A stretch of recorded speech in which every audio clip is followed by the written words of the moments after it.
Hello my dear students, welcome back to one more class. तो जैसे कि अभी हम स्टार्ट कर रहे हैं सॉल्यूशंस चैप्टर के एनसीईआरटी के सभी इन टेक्स्ट क्वेश्चंस। तो इसी सीरीज में हम शुरू करते हैं 2.6 और 2.7 और आज की क्लास में हम 2.8 भी देखने वाले हैं। तो चलिए आज की क्लास स्टार्ट करते हैं और हम शुरू कर रहे हैं यहाँ पे 2.6। ठीक है, ये जो 2.6 जो है हमारा क्वेश्चन जो है, चलिए मैं थोड़ा सा पहले इंक प्रॉपर तरीके से ले लूं ताकि अब हमें ये क्लियरली विजिबल हो। ठीक है, तो ये अभी हमने लिया है 2.6। चलिए अब देखो 2.6 में क्या कहा गया है, हमसे बोला गया है कि H2S और toxic gas with रॉटन eggs like smell. तो आपको सभी को पता ही होगा कि H2S गैस की हमेशा से स्मेल जो है रॉटन एग्स जैसी हमें लगती है। It is use for qualitative analysis. आपने सॉल्ट एनालिसिस के मेरे पहले भी वीडियोस देखे हुए, अगर आपने स्कूल लेवल पे किया है तो आपने सॉल्ट एनालिसिस जरूर किया है और उसमें हम H2S गैस का यूज करते हैं। अब आगे क्या कह रहे हैं ये देखो, if the solubility of H2S in water at STP standard temperature and pressure is 0.195 molar, calculate Henry's law of constant. ठीक है, तो अब हमें इसके बेसिस पे हेनरीज लॉ ऑफ कांस्टेंट जो है वो कैलकुलेट करना है। ठीक, तो अब ये देखो यहाँ पे स्मॉल m लिखा हुआ है, ध्यान से देखो बेटा, यहाँ पे स्मॉल m लिखा है, मतलब ये मोलाल है ना। और मोलाल वाला हमें एक फॉर्मूला आता है जिसमें हम हेनरीज लॉ कांस्टेंट के बेसिस पे यूज कर सकते हैं। तो चलिए सबसे पहले तो हम लिख लेते हैं कि हेनरीज लॉ जो है, हेनरीज लॉ, हम according to Henry's law equation हमें कौन सा इक्वेशन चाहिए जिससे हम फाइनल आंसर निकाल सकते हैं, और वो है कि pressure is equal to KH Henry's constant into XB, मतलब होता है मोल फ्रैक्शन। ठीक है, और इसमें से जो इन्होंने हमें कैलकुलेट करने के लिए बोला गया है वो है KH। ठीक है, क्या बोला गया है हमें, KH इन्होंने कैलकुलेट करने के लिए बोला गया है। चलिए अब KH कैलकुलेट करने के लिए हमें पहले XB पता होना चाहिए, और XB हम मोलालिटी के फॉर्मूला से यूज करेंगे। ये जो स्मॉल ये m जो मैं यूज कर रही हूँ ये मोलालिटी है, तो molality is equal to XB into 1000, ये एक हमारे पास फॉर्मूला है ना। यहां लिखेंगे अपन 1 माइनस XB इंटू MA, ये है ना मोलालिटी का हमने फॉर्मूला ले लिया है। अब देखो यहाँ पे XB की वैल्यू कितनी है, XB की वैल्यू कितनी है, चलिए हम कैलकुलेट कर लेते हैं। तो यहाँ पे XB की वैल्यू ही एक्चुअल में हमें फाइंड आउट करनी है। मोलालिटी कितनी दी है 0.195 इज इक्वल टू XB हम कैलकुलेट करेंगे इंटू यहाँ पे 1000 आ गया, अपॉन ये हो गया है 1 माइनस XB, और यहाँ पे MA मतलब मास ऑफ सॉल्वेंट, और मास ऑफ सॉल्वेंट जो है वो वाटर है, और वाटर का मास यहाँ पे 18 आता है। ठीक है, अब आप इसको जब सॉल्व करेंगे अच्छी तरीके से, तब यहाँ पे XB की वैल्यू जो आ रही है वो आ रही है अप्रोक्सीमेटली 0.0035। और बेटा ये वैल्यूज आप अपने आप से कैलकुलेट करके दिखाइए, मैं अगर पूरा कैलकुलेशन मैं यहां पर करूंगी तो ये काफी लॉन्ग वीडियो हो जाएगी और फिर आपको अपने आप से करने का मौका भी नहीं मिलेगा। तो थोड़ा सा पॉज करके आप कैलकुलेट कीजिए, और अगर आंसर करेक्ट नहीं आता है तो आप मुझे बताइए। आंसर में कभी भी 0.1 और 2 से वेरी कर सकता है। अब आते हैं हम इस हेनरीज लॉ क्वेश्चन पे जिसके ऊपर हमें KH की वैल्यू निकालना है। ठीक है, तो KH की वैल्यू हम निकालेंगे, इनटू XB कितना आया हमारा 0.0035 आया है, और यहाँ पे जो प्रेशर जो दिया है ना। अब देखो अब हमें इसमें क्या कहा है, 1 ATM की बात कर रहे हैं हमें, क्योंकि स्टैंडर्ड टेम्परेचर और प्रेशर कहा है ना हमें, तो ये 1 ATM हुआ अपना स्टैंडर्ड प्रेशर। और 1 ATM मतलब कितने बार होता है, लगभग इसका होता है 0.987 बार होता है ये। ठीक है, 1 ATM मतलब इतना होता है, तो मैं जो है यहाँ पे इतनी वैल्यू इसकी रख लेती हूँ। फिर हम KH की वैल्यू निकालेंगे, तो यहाँ पे फिर डिवीजन करना है, डेसिमल्स का डिवीजन आप इसको 10 टू द पावर में कन्वर्ट करके करिए, तो ये थोड़ा सा इजी हो जाएगा आपके लिए, और फाइनल आंसर जो यहाँ पर आ जाएगा वो होगा 282 बार। ठीक है, तो ये होगा आपका KH की value, that is Henry's law constant की वैल्यू हो गई। तो आप इन सभी फॉर्मूलाज को यूज करके हम हेनरीज लॉ कांस्टेंट इस तरीके से निकाल सकते हैं। चलिए अब हम स्टार्ट करते हैं नेक्स्ट। ओके, तो ये पहले मैं पूरी इंक हटा देती हूं कि जितनी भी इंक है। अब हम स्टार्ट करने वाले हैं 2.7। ठीक है, अब ये 2.7 में क्या होगा, देखो क्वेश्चन ये कह रहा है कि Henry's law constant for CO2 in water is 1.67 into 10 to the power 8 Pascal at 298 Kelvin. Calculate the quantity of CO2 in 500 ml of soda water when packed under 2.5 atm CO2 pressure at 298 Kelvin। ठीक है, तो अभी हम इसको solve करना शुरू करेंगे। सबसे पहले फिर हम हेनरीज लॉ जो है ये हम लिख लेंगे। हेनरीज लॉ क्या कहता है, अब भी हमने देखा था, क्या कहता है ये कहता है कि KH इज इक्वल टू क्या हो जाएगा, या फिर अगर हेनरीज लॉ कांस्टेंट यूज करना है ना तो मैं डायरेक्ट जो है मैं एक मिनट यहाँ पे इंक जो है इसकी ये थोड़ा सा इरेज नहीं हो पा रही है, कोई बात नहीं। चलिए अभी हम इसको स्टार्ट करते हैं, प्रीवियस क्वेश्चन पे आ गए हैं। चलिए ये वाला हम सॉल्व कर रहे थे, ओके, एंड 2.8 भी हमें सॉल्व करना है आज की क्लास में।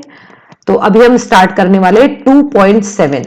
ठीक है, तो 2.7 में अभी हमने देखा था हेनरीज लॉ क्या होता है, pressure is equal to KH into x, है ना, XB या फिर X मतलब मोल फ्रैक्शन की हम बात कर रहे हैं। ठीक है, अब देखो इस क्वेश्चन में कितना हमें प्रेशर दिया गया है, प्रेशर कितना है हमारे पास में, ये हमारा फॉर्मूला जो हमें यूटिलाइज करना है।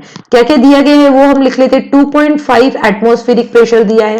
2.5 एटमॉस्फेरिक प्रेशर को अगर मैं पास्कल में कन्वर्ट करती हूँ, क्यों, क्योंकि जो दूसरी वैल्यू जो दी है वो पास्कल में दी है, तो 2.5 इंटू 101,325 पास्कल होता है। ठीक है, तो ये हमने कर ली।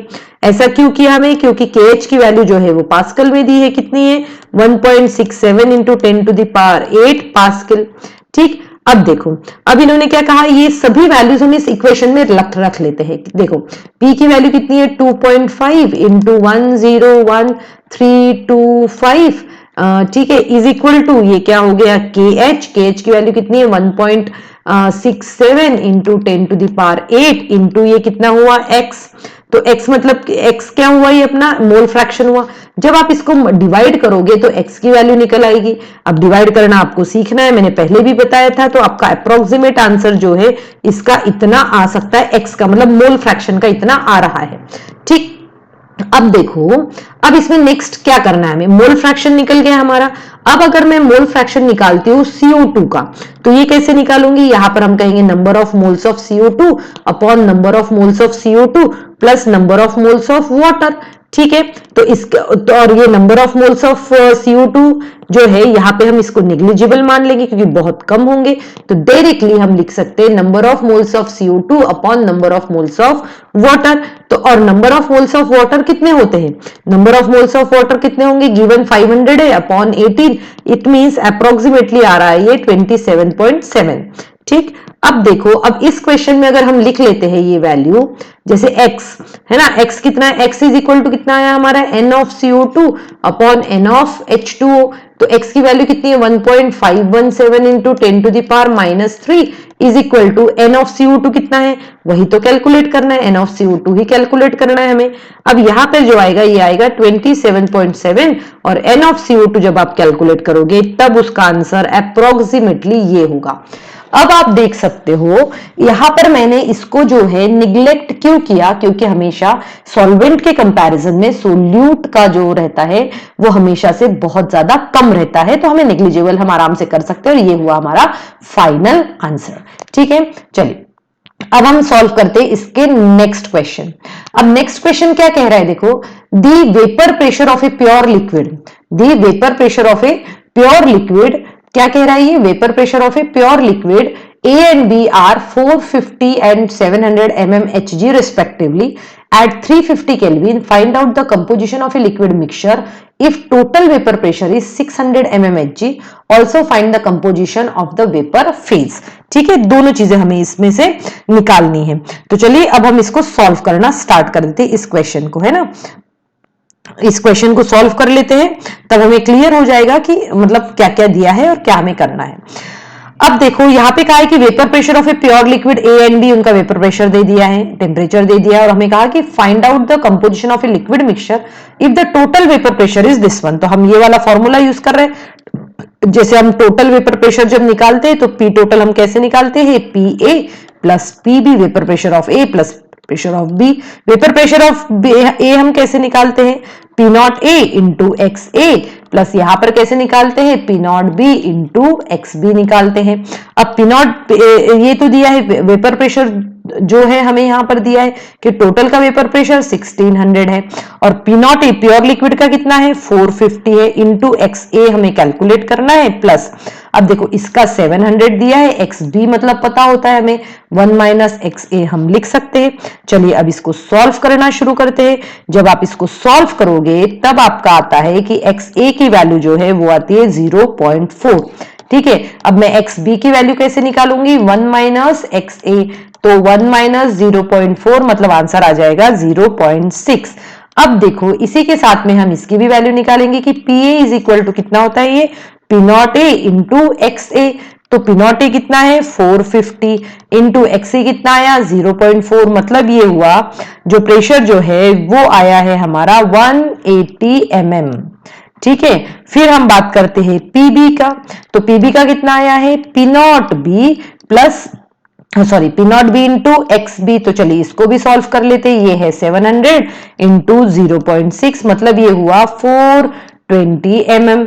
ठीक, अब हम फाइनली निकालेंगे इसमें से टोटल प्रेशर और टोटल प्रेशर जो है वो हम निकालते हैं P is equal to P A plus P B. ठीक है, अब देखो ये P A plus P B जो हम निकाल रहे हैं वो है 180 प्लस 420 इज इक्वल टू यहां पर आ जाएगा हमारा 600 mm। ठीक है, तो ये 600 mm देखो यहां पर भी हमने 600 mm ही लिया था और यहां पर भी उसका करेक्ट आंसर जो है वो आ गया। मतलब हम कह सकते हैं कि हम इस तरीके से सॉल्व करके वैल्यूज निकाल सकते हैं। एक और तरीका हो सकता है इसका, है ना, एक और तरीका हो सकता है जिसमें हम डेल्टन्स लॉ भी यूज करके कर सकते हैं, तो आप इजीली इसी तरीके से करोगे तो आंसर आपका करेक्ट आ जाएगा। सो आई होप आज की क्लास में मैंने आपको जो भी समझाया है वो आपको अच्छे से समझ में आ गया होगा। Thank you students and have a good day ahead.